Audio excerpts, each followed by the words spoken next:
Hello दोस्तों, नमस्कार दोस्तों। आप सभी का हमारे यूट्यूब चैनल पर स्वागत है। तो आज का जो टॉपिक है वह है प्रमुख ठंडी जलधाराएं और ज्वालामुखी। इससे संबंधित जितने भी क्वेश्चन आएंगे हम आप लोगों को बता देंगे। ठीक है, तो आप हमारे चैनल पर नए हैं तो प्लीज़ हमारे चैनल को सब्सक्राइब कर लीजिएगा। तो आइए शुरू करते हैं। प्रमुख ठंडी जलधाराएं आपको याद करने की जो ट्रिक है वह हम बताएंगे। हम बोले ग्रीन बगुला क्यों केला फेंक रहा है। अब इसको आप लोगों को लिख लेना है, ऐसे ही जैसे हमने इसमें लिखा है वैसे ही आप लोगों को इसमें लिख लेना है। ठीक है, हम बोले ग्रीन बगुला क्यों केला फेंक रहा है। तो हम बोले हमबोल्ट की धारा कैसी धारा है, तो यह प्रमुख मतलब ठंडी जलधारा है। हमबोल्ट की धारा ठंडी जलधारा है। फिर बोले यानी लेब्रोडोर की धारा, ग्रीन यानी ग्रीनलैंड की धारा, बेगुला की धारा, क्यूराइल की धारा, कैलिफोर्निया की धारा, एफ से फॉकलैंड की धारा, ए से आर्खो की धारा और के से कनारी की धारा। तो यह जितनी धाराएं हमने बताई यह प्रमुख ठंडी जलधाराएं हैं। तो याद करने की ट्रिक क्या होगी, हम बोले ग्रीन बेगुला क्यों केला फेंक रहा है, यानी हम से हमबोल्ट की धारा, ला से लेब्रोडोर की धारा, ग्रीन से ग्रीनलैंड की धारा, बगुला से बेगुला की धारा तथा क्यों से क्यूराइल की धारा और केला से कैलिफोर्निया की धारा तथा एफ से फॉकलैंड की धारा, ए से आर्कोटस की धारा और के से कनारी की धारा। ऐसे ही आपको याद कर लेना है। ठीक है, नेक्स्ट टॉपिक जो हमारा है वह है ज्वालामुखी। कौन सा टॉपिक है? ज्वालामुखी।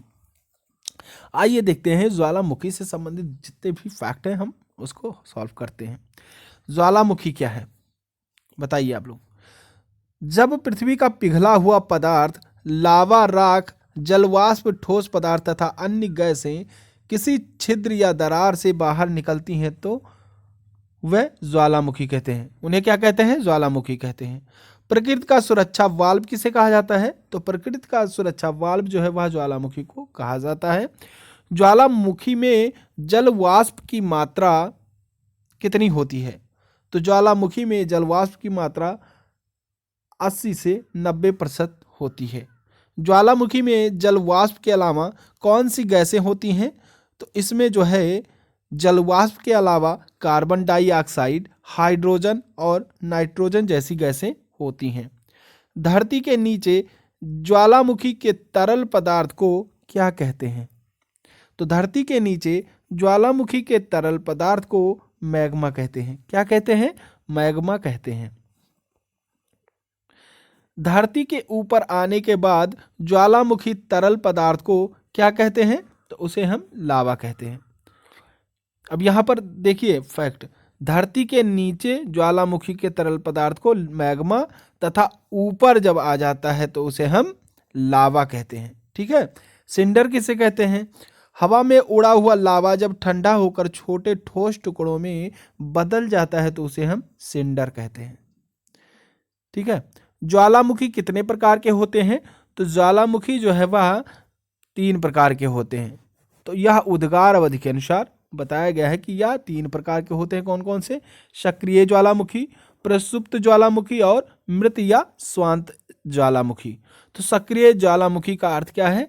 ऐसे ज्वालामुखी जिनके मुख से हमेशा धूल, धुआं, वाष्प, गैस, राख, लावा इत्यादि पदार्थ बाहर निकलते हैं वह सक्रिय ज्वालामुखी हैं। यहाँ पर कंटिन्यू यानी हमेशा निकला करता है। ठीक है, तो वह सक्रिय हो गया। वर्तमान में सक्रिय ज्वालामुखी की संख्या कितनी है? तो वर्तमान में सक्रिय ज्वालामुखी की संख्या जो है 500 से अधिक है। विश्व का सर्वाधिक सक्रिय ज्वालामुखी कौन सा है? तो विश्व का सर्वाधिक सक्रिय ज्वालामुखी वह जो है हवाई द्वीप का किलायु है। क्या है? हवाई द्वीप का किलायु है। सक्रिय ज्वालामुखी बैरन द्वीप किस जगह पर है? तो यह जो है अंडमान निकोबार द्वीप समूह पर स्थित है। प्रसुप्त ज्वालामुखी किसे कहते हैं? तो प्रसुप्त ज्वालामुखी जो है ऐसे ज्वालामुखी जिसमें लंबे समय से उद्गार नहीं हुआ है लेकिन अभी भी ये सक्रिय हो सकते हैं उन्हें हम प्रसुप्त ज्वालामुखी कहते हैं। ठीक है। अंडमान निकोबार का नारकोंडम द्वीप कौन सा ज्वालामुखी है? तो यह जो है प्रसुप्त ज्वालामुखी है। ठीक है। मृत या शांत ज्वालामुखी किसे कहते हैं? ऐसे ज्वालामुखी जिसमें ऐतिहास काल से यानी बहुत दिनों से उसमें कोई उद्गार नहीं हुआ है और ना ही दोबारा सक्रिय होने की संभावना नजर आती है, तो ऐसे ज्वालामुखी को हम शांत या मृत ज्वालामुखी कहते हैं। सक्रिय ज्वालामुखी अधिकांश कहाँ पाया जाता है? तो सक्रिय ज्वालामुखी वह जो है अधिकांश प्रशांत महासागर के तटीय भाग में पाया जाता है। अग्निवलय किसे कहते हैं? तो अग्निवलय जो है वह प्रशांत के परिमेखला को कहते हैं। किन महादेशों के तटीय भागों में सबसे अधिक सक्रिय ज्वालामुखी पाए जाते हैं? तो अमेरिका और एशिया में। कौन से महाद्वीप में एक भी ज्वालामुखी नहीं है? तो ऑस्ट्रेलिया महाद्वीप में जो है एक भी ज्वालामुखी नहीं है। ठीक है। ज्वालामुखी से निकलने वाले ठोस चट्टानों के टुकड़े को क्या कहते हैं? तो ज्वालामुखी से निकलने वाले ठोस चट्टानों के टुकड़े को हम पायरोक्लास्ट कहते हैं। चने के दाने समान छोटे खंड क्या कहलाते हैं? तो यह जो है इसको रिया कहलाते हैं। लावा के झाग से बने हल्के और छिद्र युक्त शिलाखंड क्या कहलाते हैं? तो यह जो है प्यूमिश कहलाते हैं। क्या कहलाते हैं? प्यूमिश कहलाते हैं। धूल कणों और राख के संगठित टुकड़े क्या कहलाते हैं?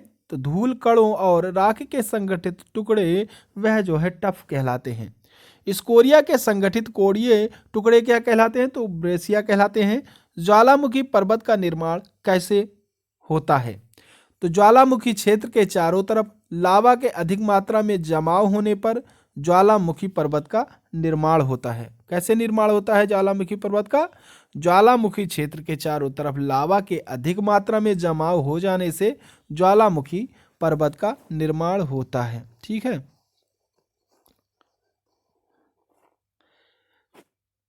कैल्डेरा किसे कहा जाता है?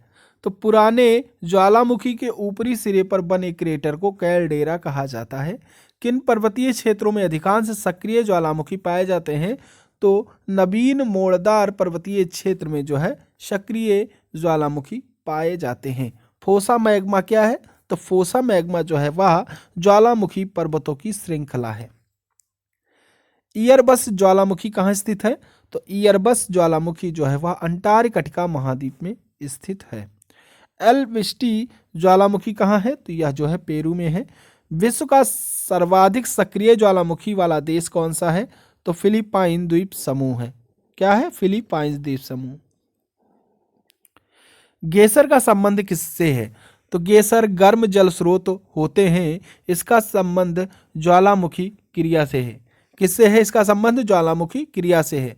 धुआंरे क्या हैं? ऐसे छिद्र जिसके सहारे गैस तथा वाष्प निकला करती है उसे हम धुआंरे कहते हैं। सोल्फ तारा का क्या मतलब है? तो सोल्फ तारा का मतलब जो ऐसे धुआंरे जिनसे अधिक मात्रा में गंधक का धुआं निकलता है वह जो है सोल्फ तारा कहलाता है। अलास्का की 10 सहस्त्र धूम घाटी का संबंध किससे है? तो इसका संबंध जो है धुआंरों से है। कॉल्डेरा का अर्थ क्या है? तो इसका निर्माण क्रेटर के धसाव या ज्वालामुखी के विस्फोटक उद्भेदन से होता है। ठीक है। जापान का आसो का संबंध किससे है? तो जापान के आसो का संबंध कॉल्डेरा से है।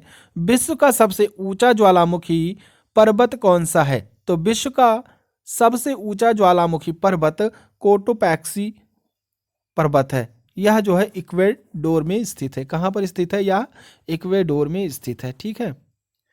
नेक्स्ट है, विश्व का सबसे ऊंचाई पर स्थित सक्रिय ज्वालामुखी कौन सा है? तो विश्व का सबसे ऊंचाई पर स्थित सक्रिय ज्वालामुखी वह जो है ओजस डेल सलाडो है। ओजस डेल सलाडो कहाँ स्थित है? तो यह जो है एंडीज पर्वतमाला में है, जो कि अर्जेंटीना चिली देश की सीमा पर बना हुआ है। ठीक है। संसार में सबसे ऊंचाई पर स्थित शांत ज्वालामुखी कौन सा है?